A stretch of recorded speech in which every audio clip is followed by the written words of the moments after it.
So nice to finally meet you. It's so nice to meet you. I feel like, after we've been texting and me being a coach, it's lovely to meet you in person. That's right. And it was all through Dr. Yagumzada. That's right. Yes. Right. And I wanted to connect with you because there's just so much going on in this COVID world, and I wanted to chat with you about some of the amazing things that you're doing about the wet markets, and we'll come on to that, and just and talk to you about kind of your interest in animals and healthcare and plant-based eating. So got it. You bet. Tell me, where in this COVID crazy world we're living in, where are you? Are you safe? Where are you? I am in New York. I'm in the West Village. Where are you? You're in Brooklyn, right? Brooklyn. Well, yes, I'm in Brooklyn Heights at the moment. I'm home, and our kitchen is in Brooklyn as well. I see. Okay, great. I am in the West Village in Manhattan, and I'm in the upstairs of my house, and my kids are here, and gratefully, my sister is here as well, because she lives alone on Long Island, and she is staying with me. So speaking of this kind of crazy world and COVID, I was recently, it's brought to my attention about these slaughterhouses that we have in New York City, and this term wet markets. I hadn't even heard about the wet markets, which is obviously the genesis of what we think is the genesis of COVID in Wuhan. And then I learned that you'd been very involved. So tell us more about that. I'd love to hear about your background, your passion for animals, and your involvement has come across in these wet markets, what you've been doing. So I've been an animal lover forever, and I talked about it a lot in interviews over the years, and PETA got in touch with me many years ago, and it was a match made in heaven. So I've been working with them a great deal. It can get a little daunting to hear of all the things they're working on. And it's a very fine balance between just being mortified by the things I learn about insofar as treatment of animals by humans, and wanting to know more about it only so that I can help. So anyway, it's I'd love to be able to keep a distance and just say stop it, but unfortunately I've had to get more involved, learn about the nuts and bolts of what's going on. Yeah. And why do you think, when in what we're experiencing with COVID, clearly there seems to be a catalyst now, very timely to say, look, should we be having these very open live markets in the middle of a city with a dense population? What do you think? And I know they're making great strides at the moment with closing, with closing some of these down, and both at the kind of the city level, but also at the state level. What do you think's making it so hard? Why do we still have these? Is it cultural? Is it what's the pushback? I don't know for sure. It's basically habit. I think it was started years ago, and people will always say in regard to these things, my father did it, his father before him. It's just history and culture, ritual, and like with the horse-drawn carriages, which is another issue that I struggle with. Trying to explain to these guys that it's not okay anymore, and it really does not register, because it is all they've ever known, it's all they've ever done. And I often relate it to once we couldn't pretend we didn't know what tobacco was doing to people anymore. Yeah. Once it became obvious if you smoke, you have a much greater risk of dying of lung disease and heart disease and all the diseases. And tobacco farmers, I'm sure, were not thrilled. I can't. It's all I've ever done. Change is hard. Yeah. Change is hard. It's as simple as that. And that once we learn more as a species, we have to change according to our knowledge. The treatment of animals as if they are ours to do with as we please, as far as I'm concerned, it might be the downfall of our civilization. It presupposes that somehow they are not worthy of the life that they were given. So anyway, it's a many-fangled problem, and the way PETA works, which I quite respect, is they go little by little. They got to chip away at it piece by piece, and they have tremendous patience, far more than I do. Right. Well, you've been an advocate for them, but they're doing amazing things. They are.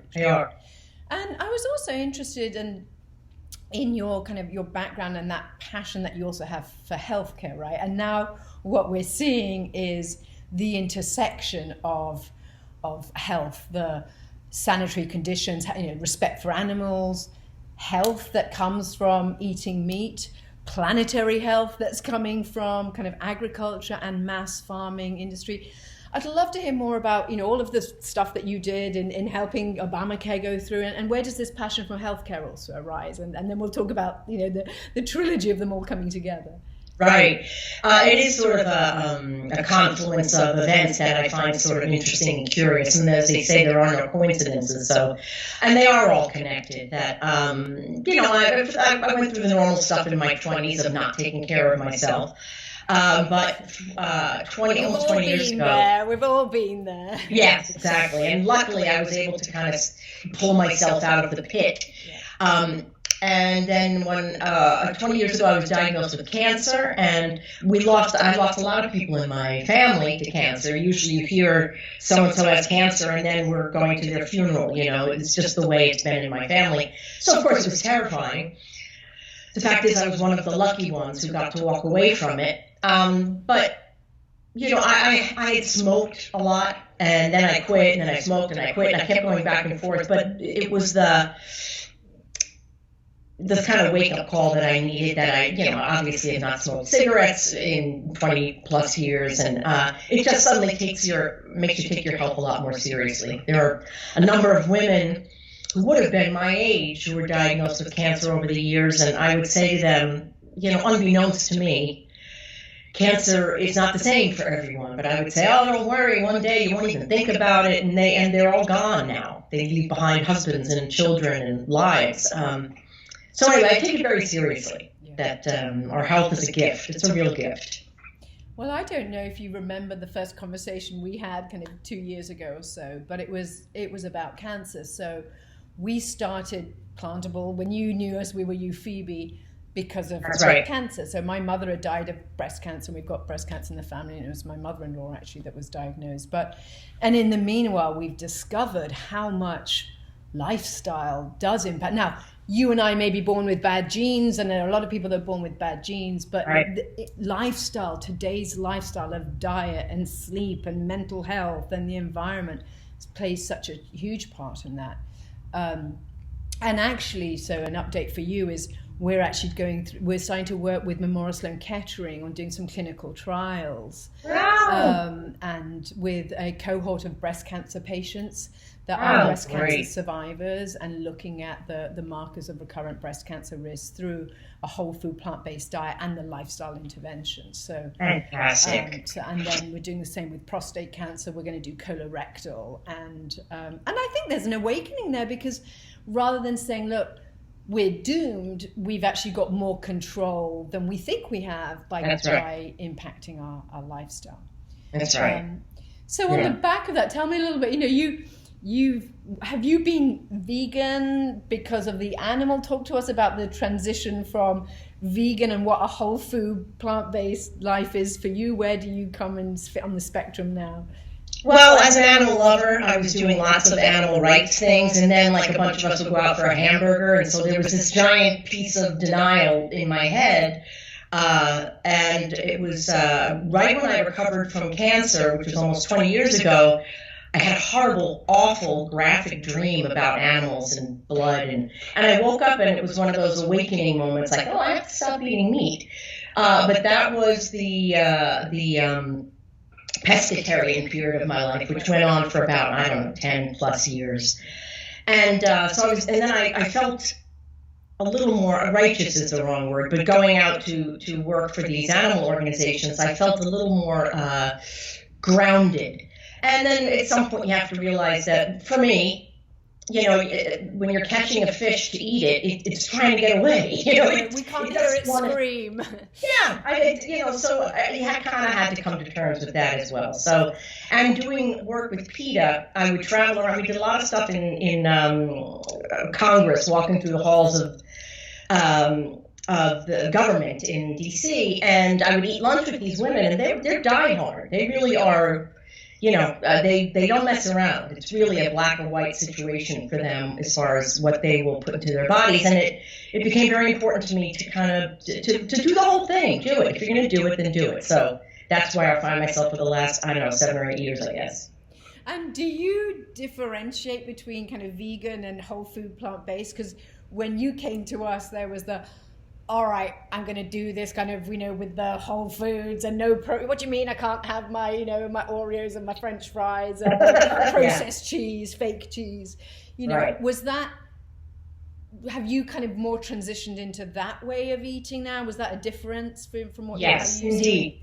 And that had a lot to do with your company, the deliveries, and Dr. Yagubzada, the heart doctor, who was basically saying if it comes in a package, and has a lot of ingredients, maybe you don't want to eat it, Unless it's one of our packages. Say it again? Unless it's one of our packages. Unless it's delivered by a whole food company, exactly right. But if it has, a list of ingredients and it comes from the supermarket, and which was kind of a drag because I was just starting to learn about some of the amazing fake meats and cheeses and sausage and stuff like that. And so for the first, number of years, I shunned all of it and really was very diehard about it. I'll throw in the field harvest sausages every once in a while because they are awfully good. Yeah. But I don't do it a lot. I really just try to stick to stuff, you buy produce you buy and freshly ground almond butter and, try to keep it as few ingredients as possible.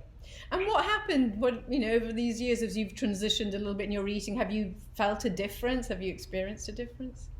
Well, for sure. I have a tremendous amount between that and also I'm doing another program which has nothing to do with this, but through Dr. Jones at Sloan Kettering, who is involved Dr. Lee in Jones? Sorry? Dr. Lee Jones? Yes. Yes, so we're doing the clinical trial with Dr. Lee Jones and Dr. You're Neil kidding Iyengar. me. No. So I don't think I knew that. So Neil Iyengar is the breast oncologist. I don't know if you know him, but the clinical trial we're doing is it's like an exercise prescription where Lee Jones is giving the exercise prescription and we're coming in for the dietary intervention together. Amazing. I love Lee Jones. He's amazing. I've been doing the exercise regimen, which is so specific, and between that and the whole food plant-based thing, it was just really far more energy than I had ever had. Yeah. Sleeping better. Everything just feels cleaner and clearer. My head, my life, So yeah, it's been a good number of years now. Yeah. No, it's amazing. It's amazing. I mean that because of this company, it's as fundamental as when you've lost your mother to breast cancer and you're so there's a gaping hole left that I want to be able to show people that we can control some outcomes. We can't control everything. It's not to say you can, but you can improve the odds. And I think it's such you can improve your chances. Absolutely. Absolutely. It's something you need to. It involves some change. Yeah. And sometimes change is difficult. Yeah. But the payoff is it's tremendous. You see it in your everyday life and your energy level. And if you have kids, energy level is a big deal. That's right. So. I couldn't be happier. And also, a lot of it had to do with going to see Dr. Yagubzada. I had high cholesterol, which seems so unusual because I eat very well, but it's in my family. My father had a bad heart disease, and he thought he could put me on a statin or just do this very clean. You guys, I think that's when I first ordered from you. That's right.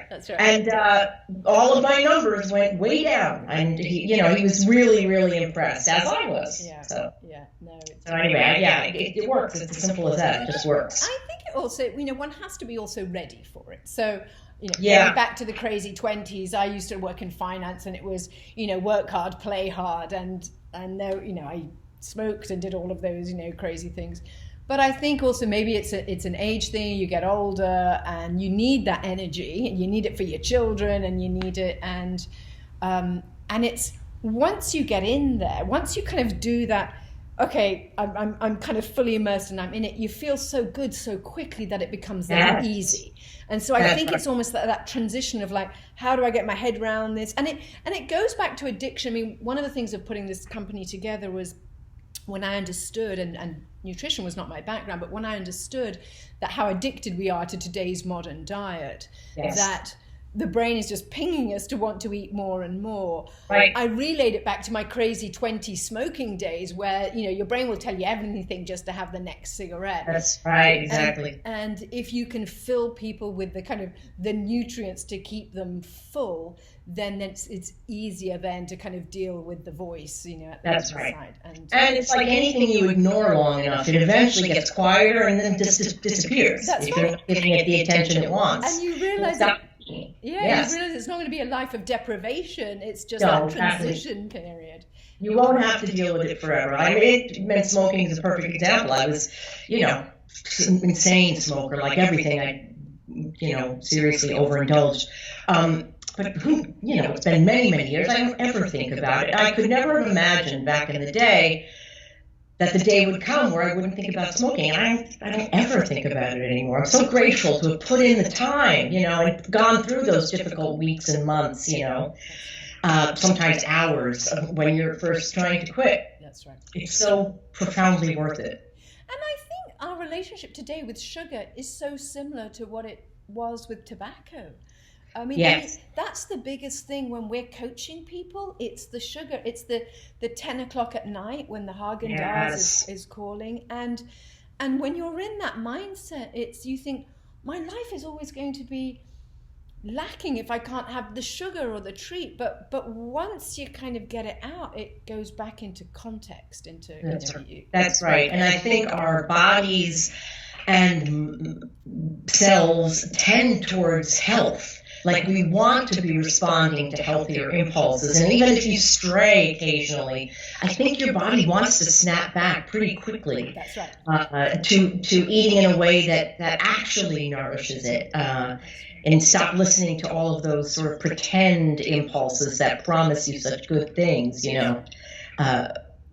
you got to trust that the constant nagging impulses will end. And did you see Game Changers? Did we talk about this? So you were there at that screening. I think that I was at. Yeah. So I didn't. We didn't run into each other. No, we didn't. That's right. But yes, I've told so many people about that. Like even my sister, who's with me right now, is a real health nut. Yeah.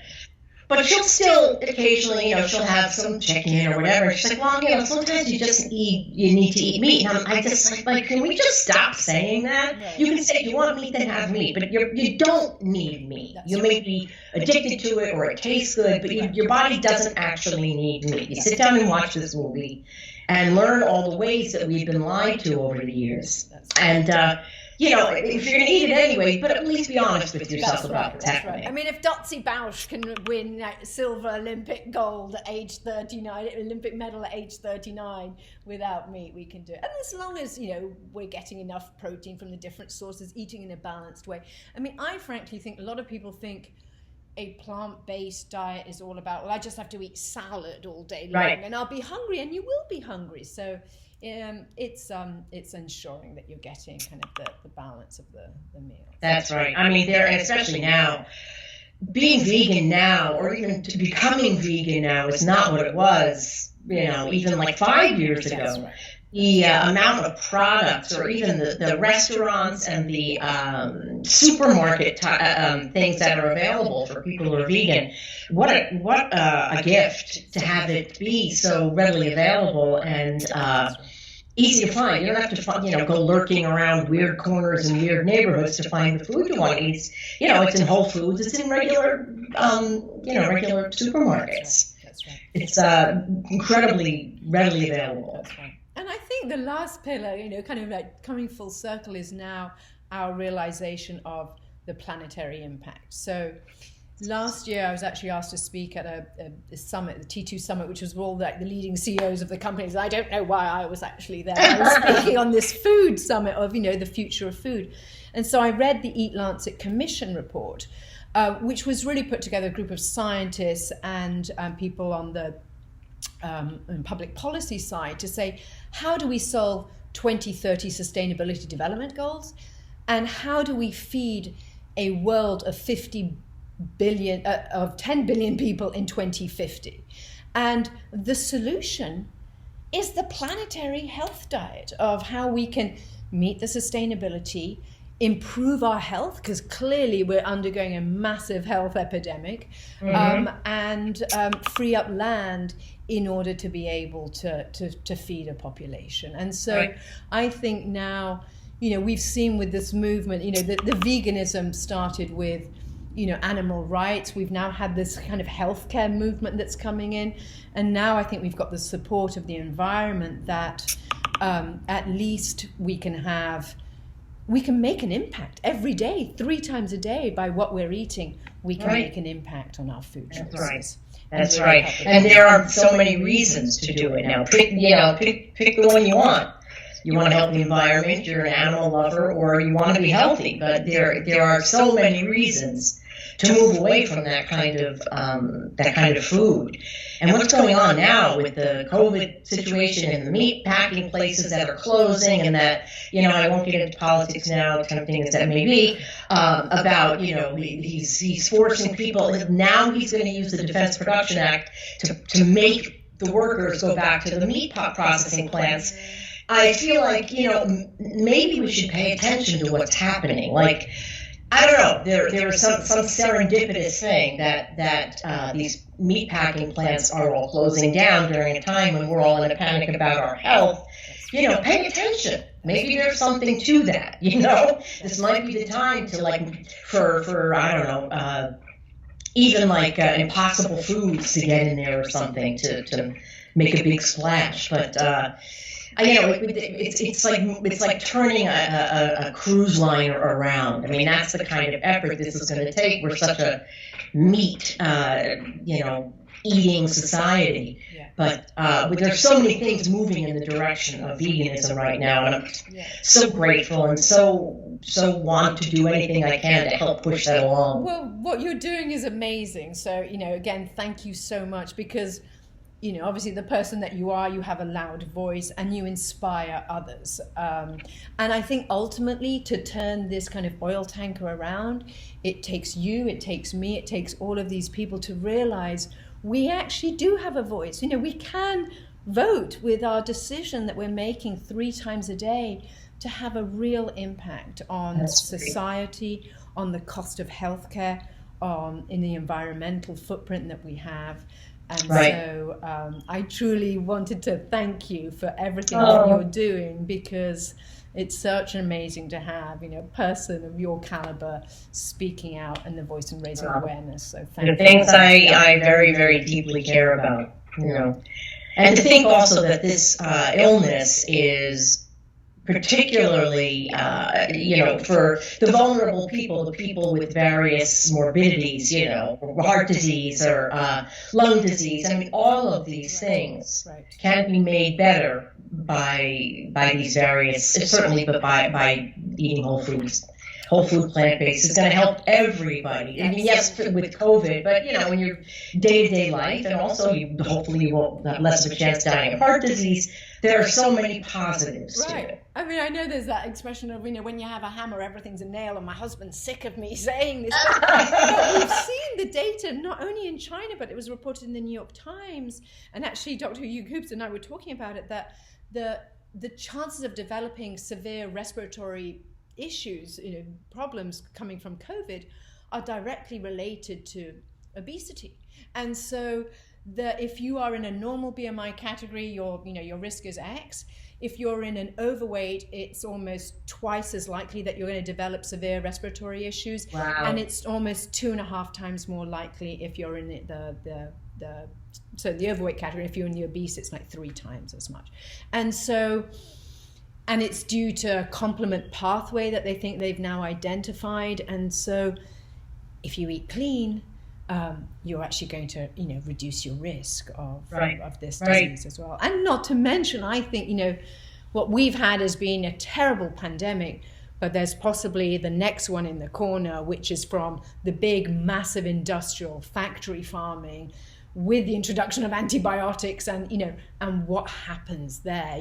Bill Gates has already been on the stage talking about that. And I think the more we bring it back to a real way of eating, then we're mitigating some of this risk from those big meat factory processing plants. That's right. Give people options that are simple, that are doable.